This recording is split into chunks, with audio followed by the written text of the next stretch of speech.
ಸ್ನೇಹಿತರೆ, ಮಾನನೀಯ ಪ್ರಧಾನಿ ನರೇಂದ್ರ ಮೋದಿ ಅವರ ಬಗ್ಗೆ ದೇಶದ ಸಕಲ ನಾಗರಿಕರಲ್ಲಿ ಅಪಾರವಾದ ಗೌರವ ಇದೆ. ದೇಶಕ್ಕಾಗಿ ಹಗಲಿರುಳು ದುಡಿಯುತ್ತಿರುವ ಅವರ ಬಗ್ಗೆ ನಮಗೆಲ್ಲ ಹೆಮ್ಮೆ ಇದೆ. ಬಿಜೆಪಿ ಅವರು ಹೇಳ್ತಾರೆ ಅವರು ದಿನಕ್ಕೆ 18 ಗಂಟೆಗಳ ಕಾಲ ದುಡಿತಾರೆ ಅಂತ. ಇದ್ದಿರಬಹುದು. ಆದ್ರೆ ಅವರು ತಮ್ಮ ದೇಶ ಸೇವೆಯ ಸಮಯದಲ್ಲಿ ಯಾರ ಜೊತೆಗೆ ಫೋಟೋ ತೆಗೆಸಿಕೊಳ್ಳಬೇಕು, ಯಾರನ್ನ ಪಕ್ಷಕ್ಕೆ ಸೇರಿಸಿಕೊಳ್ಬೇಕು ಎಂಬುದರ ಕಡೆಗೆ ಗಮನ ಕೊಡ್ತಿಲ್ಲ ಅನ್ನಿಸ್ತದೆ. ಇಲ್ಲೊಂದು ಫೋಟೋ ಇದೆ. ಪ್ರಧಾನಿಯವರ ಜೊತೆಗೆ ಇರುವ ಈ ವ್ಯಕ್ತಿಯ ಹೆಸರು ಸಾಕ್ಷಂ ಪಟೇಲ್. ಈತ ಪ್ರಧಾನಿ ನರೇಂದ್ರ ಮೋದಿ ಅವರ ಸಂಸದೀಯ ಕ್ಷೇತ್ರ ವಾರಣಾಸಿಯ ಬಿಜೆಪಿ ಐಟಿ ಸೆಲ್ನ ಸದಸ್ಯ. ಈತನ ಫೋಟೋಗಳು ಸ್ಮೃತಿ ಇರಾನಿಯವರ ಜೊತೆಗೂ ಇದೆ. ಇದನ್ನ ಆತ ತನ್ನ ಇನ್ಸ್ಟಾಗ್ರಾಮ್ನಲ್ಲಿ ಹಾಕೊಂಡಿದ್ದಾನೆ. ಏನಪ್ಪ ಈ ಫೋಟೋದಲ್ಲಿರುವ ವ್ಯಕ್ತಿಯ ಕಥೆ? ನವೆಂಬರ್ 2ರಂದು ಬಿಎಚ್ನ ಐಐಟಿಯ 20 ವರ್ಷ ಪ್ರಾಯದ ಬಿಟೆಕ್ ವಿದ್ಯಾರ್ಥಿನಿಯ ಒಬ್ಬಳ ಗ್ಯಾಂಗ್ ರೇಪ್ ಆಗುತ್ತೆ. ಈ ಪ್ರಕರಣಕ್ಕೆ ಸಂಬಂಧಿಸಿದಂತೆ ಕುನಾಲ್ ಪಾಂಡೆ, ಆನಂದ್ ಎಂಬ ಯುವಕರ ಜೊತೆಗೆ ಶ್ರೀಯುತ ನರೇಂದ್ರ ಮೋದಿಗಳ ಜೊತೆಗೆ ಫೋಟೋದಲ್ಲಿರುವ ಈ ವ್ಯಕ್ತಿ ಸಾಕ್ಷಂ ಪಟೇಲ್ ಎಂಬ ಈ ಮೂವರನ್ನ ಕಳೆದ ಶುಕ್ರವಾರ ಪೊಲೀಸರು ಬಂಧಿಸಿದ್ದಾರೆ. ಈ ಅತ್ಯಾಚಾರಕ್ಕೆ ಸಂಬಂಧಿಸಿದಂತೆ ಐಐಟಿಯಲ್ಲಿನ ವಿದ್ಯಾರ್ಥಿಗಳು ಪ್ರತಿಭಟನೆ ಮಾಡಿದ್ರು.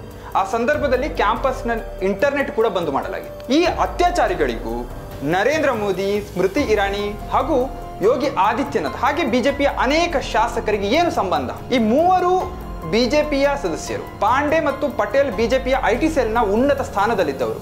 ಉನ್ನತ ಸ್ಥಾನ ಅಂದ್ರೆ ಮಹೋನ್ನತ ಸ್ಥಾನ. ಬಿಜೆಪಿ ಐಟಿ ಸೆಲ್ ಏನೇನು ಮಾಡ್ತದೆ ಅಂತ ನಾನೇನು ಬಿಡಿಸಿ ಹೇಳಬೇಕಾಗಿ ಏನಿಲ್ಲ. ಪಾಂಡೆ ಐಟಿ ಸೆಲ್ನ ನಗರ ಘಟಕದ ಸಂಚಾಲಕನಾಗಿದ್ದ ಮತ್ತು ಪಟೇಲ್ ಅದರ ಸಹ ಸಂಚಾಲಕನಾಗಿ ಕೆಲಸ ಮಾಡ್ತಾ ಇದ್ದ. ಬನಾರಸ್ ಹಿಂದೂ ಯೂನಿವರ್ಸಿಟಿಯ ವಿದ್ಯಾರ್ಥಿಗಳು ಈ ಅತ್ಯಾಚಾರದ ವಿರುದ್ಧ ಪ್ರತಿಭಟನೆ ಆರಂಭ ಮಾಡಿದಾಗ ಎಬಿವಿಪಿ, ಎಐಎಸ್ಎ ಮತ್ತೆ ಭಗತ್ ಸಿಂಗ್ ಛತ್ರ ಮೋರ್ಚಾ ಬಿಸಿಎಂ ಸದಸ್ಯರ ನಡುವೆ ಒಂದು ಗಲಾಟೆ ನಡೆದಿತ್ತು. ನಂತರ ಎಬಿವಿಪಿಯ ಮಹಿಳೆಯೊಬ್ಬರು ಎಐಎಸ್ಎ ಮತ್ತೆ ಬಿಸಿಎಂನ ಸದಸ್ಯರ ವಿರುದ್ಧ ದೂರನ್ನು ದಾಖಲಿಸುತ್ತಾರೆ. ಎಐಎಸ್ಎ ಮತ್ತೆ ಬಿಸಿಎಂನ ಸದಸ್ಯರು ಸೇರಿದಂತೆ ಪ್ರತಿಭಟನೆ ನಡೆಸಿದ 18 ಜನರ ವಿರುದ್ಧ ಪೊಲೀಸರು ಎಫ್ಐಆರ್ ಅನ್ನು ದಾಖಲು ಮಾಡ್ತಾರೆ. ಇದಾಗಿ 2 ತಿಂಗಳ ನಂತರ ಆ ಎಬಿಪಿಯ ಸದಸ್ಯ ಏನಿದ್ದಾಳೆ ಆಕೆಯ ಬಿಜೆಪಿ ಸಹಚರರನ್ನ ಅದೇ ಅತ್ಯಾಚಾರದ ಆರೋಪದಲ್ಲಿ ಬಂಧಿಸ್ತಾರೆ. ಈ ಮೂವರು ಬಿಜೆಪಿ ಅತ್ಯಾಚಾರಿಗಳು ಸಿಸಿಟಿವಿಯಲ್ಲಿ ಕೂಡ ಸೆರೆಯಾಗಿದ್ರು. ನವೆಂಬರ್ 1ರಂದು ಹಾಸ್ಟೆಲ್ಗೆ ವಾಪಸ್ ಆಗ್ತಾ ಇದ್ದ ವಿದ್ಯಾರ್ಥಿಯನ್ನ ಬಲವಂತವಾಗಿ ಅಲ್ಲಿನ ದೇವಸ್ಥಾನದ ಪಕ್ಕ ಅವಳ ಸ್ನೇಹಿತರಿಂದ ಬೇರ್ಪಡಿಸಿ ಎಳೆದುಕೊಂಡು ಹೋಗಿ ಅತ್ಯಾಚಾರ ಮಾಡಲಾಗಿತ್ತು. ಇದನ್ನ ವಿಡಿಯೋ ಕೂಡ ಮಾಡಿದ್ರು. ಈ ಪ್ರಕರಣ ಆದ ಮೇಲೆ 1 ತಿಂಗಳ ನಂತರ ಅಂದ್ರೆ ನವೆಂಬರ್ 2ರಂದು ಭಾರತೀಯ ದಂಡ ಸಂಹಿತೆ 354B 506 ಮತ್ತೆ ಮಾಹಿತಿ ತಂತ್ರಜ್ಞಾನ ಐಟಿ ಕಾಯ್ದೆಯ 66E ಅಡಿಯಲ್ಲಿ ಲಂಕಾ ಪೊಲೀಸರು ಎಫ್ಐಆರ್ ದಾಖಲು ಮಾಡುತ್ತಾರೆ. ಅದಾದ್ಮೇಲೆ ನವೆಂಬರ್ 8ರಂದು ಮ್ಯಾಜಿಸ್ಟ್ರೇಟ್ ಮುಂದೆ ಈ ವಿದ್ಯಾರ್ಥಿನಿ ಸಂತ್ರಸ್ತೆ ಏನಿದ್ದಾಳೆ ಅವಳು ಹೇಳಿಕೆಯನ್ನು ಕೊಡ್ತಾಳೆ. ಸಾಮೂಹಿಕ ಅತ್ಯಾಚಾರ ಸೆಕ್ಷನ್ 376D ಮತ್ತೆ ಮಹಿಳೆಯ ಘನತೆಗೆ ಧಕ್ಕೆ ತಂದ ಕಾರಣ ಸೆಕ್ಷನ್ 509ರ ಹೆಚ್ಚುವರಿ ಆರೋಪಗಳನ್ನು ಸೇರಿಸಿ ಈ ಅತ್ಯಾಚಾರಿಗಳನ್ನ ಬಂಧನ ಮಾಡ್ತಾರೆ. ಕ್ಯಾಂಪಸ್ನಲ್ಲಿ ಈ ಅತ್ಯಾಚಾರಿಗಳನ್ನ ಬಂಧಿಸಲು ವಿದ್ಯಾರ್ಥಿಗಳು ಪ್ರತಿಭಟನೆ ಮಾಡುವಾಗ ಅವರ ವಿರುದ್ಧವೇ ಬಿಜೆಪಿಯ ವಿದ್ಯಾರ್ಥಿ ಸಂಘಟನೆ ನಿಂತದ್ದು ಮತ್ತು ಪ್ರತಿಭಟನಾಕಾರ ವಿದ್ಯಾರ್ಥಿಗಳ ಮೇಲೆ ಕೇಸು ಹಾಕಿದ್ದು. ನವೆಂಬರ್ 7ರಂದು ದಿ ಇಂಡಿಯನ್ ಎಕ್ಸ್ಪ್ರೆಸ್ ಇದನ್ನು ವರದಿ ಮಾಡಿತ್ತು. ಅಂದ್ರೆ ಎಬಿವಿಪಿ ನೇರವಾಗಿ ಅತ್ಯಾಚಾರಿಗಳಿಗೆ ಬೆಂಬಲವನ್ನ ನೀಡಿತ್ತು. ಇದೇನು ಬಿಜೆಪಿಗೆ ಹೊಸದೇನಲ್ಲ. ಬಿಲ್ಕಿಸ್ ಬಾನು ಅತ್ಯಾಚಾರಿಗಳು ಜೈಲಿನಿಂದ ಹೊರಗೆ ಬಂದಾಗ ಇದೇ ಬಿಜೆಪಿಯ ಹೆಂಗಸರು ಅವರಿಗೆ ಮಾಲೆ ಹಾಕಿ ಆರತಿ ಹಾಕಿ ಸ್ವಾಗತ ಮಾಡಿದ್ರು. ಪ್ರಶ್ನೆ ಇರುವುದು, ಇಂತಹ ಕ್ರೂರ ವ್ಯಕ್ತಿಗಳು ಪ್ರಧಾನಿ ಮೋದಿ ಅವರ ಜೊತೆಗೆ ಯುಪಿಯ ಮುಖ್ಯಮಂತ್ರಿ ಯೋಗಿ ಆದಿತ್ಯನಾಥ್ ಅವರ ಜೊತೆಗೆ ಹೇಗೆ ಫೋಟೋ ತೆಗೆಸಿಕೊಳ್ತಾರೆ? ಅಷ್ಟೆಲ್ಲ ಸೆಕ್ಯೂರಿಟಿ ಇರುತ್ತೆ, ಪ್ರಧಾನಿಗಳ ಹತ್ರ ಹೋಗೋದಕ್ಕೆ ಅಷ್ಟೇನು ಸುಲಭ ಇಲ್ಲ. ಅಂತ ಸಂದರ್ಭದಲ್ಲಿ ಅಂತ ಪರಿಸ್ಥಿತಿ ಇರುವಾಗ ಅವರ ಜೊತೆ ಫೋಟೋ ತೆಗೆಸಿಕೊಳ್ಳೋಕೆ ಹೇಗೆ ಸಾಧ್ಯ? ಅವರ ಸಾಮಾನ್ಯ ಬಿಜೆಪಿ ಕಾರ್ಯಕರ್ತ ಈ ಕೃತ್ಯ ಎಸಗಿದ್ರೆ ನಾವು ಅದನ್ನ ಪಕ್ಷದ ಜೊತೆಗೆ ಜೋಡಿಸುವುದು ಸರಿಯಲ್ಲ. ಆದ್ರೆ ಇಲ್ಲಿ ಅತ್ಯಾಚಾರಿಗಳು ಸ್ವತಃ ಮೋದಿಯವರ, ಸ್ಮೃತಿ ಇರಾನಿಯವರ ಜೊತೆಗೆ ಫೋಟೋ ತೆಗೆಸಿಕೊಳ್ಳುವಷ್ಟು ಪ್ರಭಾವಿಗಳಾಗಿದ್ರು. ಕೆಲವೇ ತಿಂಗಳ ಹಿಂದೆ ಸಂಸತ್ತಿನಲ್ಲಿ ತನಗೆ ಫ್ಲೈಯಿಂಗ್ ಕಿಸ್ ಕೊಟ್ರು ಅಂತ ಅಸಭ್ಯವಾಗಿ ವರ್ತಿಸಿದ್ರು ರಾಹುಲ್ ಗಾಂಧಿ ಅವರು ಅಂತ ಸ್ಮೃತಿ ಇರಾನಿಯವರು ವೀರಾವೇಶದ ಹೋರಾಟವನ್ನ ಮಾಡಿದ್ರು. ಈಗ ಅವರದೇ ಪಕ್ಷದ ಅತ್ಯಾಚಾರಿ ಸದಸ್ಯನೊಬ್ಬನ ಜೊತೆಗೆ ಅವರ ಫೋಟೋ ಇದೆ, ಅದು ವೈರಲ್ ಆಗ್ತಾ ಇದೆ. ಅದನ್ನ ಆತ ನನ್ನ ಅಕ್ಕ ಅಂತ ಇನ್ಸ್ಟಾಗ್ರಾಮ್ ನಲ್ಲಿ ಬೇರೆ ಹಾಕೊಂಡಿದ್ದಾನೆ. ಇದ್ರ ಬಗ್ಗೆ ಅವರು ಯಾಕೆ ಮಾತನಾಡ್ತಾ ಇಲ್ಲ? ರಾಹುಲ್ ಗಾಂಧಿ ಅವರ ಫ್ಲೈಯಿಂಗ್ ಕಿಸ್ ಬಗ್ಗೆ ದೇಶವ್ಯಾಪಿ ಗೋಧಿ ಮೀಡಿಯಾಗಳಿಂದ ಪ್ರೈಮ್ ಟೈಮ್ ಚರ್ಚೆ ನಡೆದಿದೆ. ಆದ್ರೆ ಅವರು ವಿದ್ಯಾರ್ಥಿನಿಯ ಮೇಲೆ ಪ್ರಭಾವಿ ಬಿಜೆಪಿ ಸದಸ್ಯರಿಂದ ಅತ್ಯಾಚಾರ ಆಗಿದೆ. ಈ ಕನ್ನಡದ ಪ್ರಮುಖ ಚಾನೆಲ್ಗಳು ಸೇರಿದಂತೆ ದೇಶದ ಯಾವುದೇ ಗೋಧಿ ಮೀಡಿಯಾದ ಚಾನೆಲ್ಗಳು ಯಾಕೆ ಚರ್ಚೆ ಮಾಡಲಿಲ್ಲ? ಮೋದಿಯವರ ಬದಲು ಮನಮೋಹನ್ ಸಿಂಗ್ ಆಗಿದ್ರೆ, ಇಲ್ಲವೇ ರಾಹುಲ್ ಗಾಂಧಿ ಅವರಾಗಿದ್ರೆ, ಅಥವಾ ಬೇರೆ ಯಾವುದೇ ಪಕ್ಷದ ನಾಯಕರಾಗಿದ್ರೆ ಅವ್ರ ಜೊತೆಗೆ ಈ ಅತ್ಯಾಚಾರಿಗಳ ಫೋಟೋ ಇದ್ದಿದ್ರೆ ಈ ಎಲ್ಲ ಕೂಗುಮಾರಿ ಆಂಗರ್ಗಳು ದೊಂಡೆ ಹರಿದುಕೊಂಡು ಚರ್ಚೆ ಮಾಡ್ತಾ ಇದ್ರು. ಮೋದಿ ಅವರು ತಪ್ಪಿಲ್ಲ, ಅವರಿಗೆ ಹೇಗೆ ಗೊತ್ತು ಈ ವ್ಯಕ್ತಿ ಮುಂದೆ ಒಂದು ದಿನ ಅತ್ಯಾಚಾರಿ ಆಗ್ತಾನೆ ಅಂತ? ಆದ್ರೆ ಅವರು ಕನಿಷ್ಠ ಮಾಡಬೇಕಾಗಿದ್ದು ತಮ್ಮ ಪಕ್ಷದ ಸದಸ್ಯರಿಗೆ ಹಾಗೂ ನಾಯಕರಿಗೆ ಮಹಿಳೆಯರನ್ನ ಹೇಗೆ ಗೌರವಿಸಬೇಕು ಎಂಬ ಪಾಠ.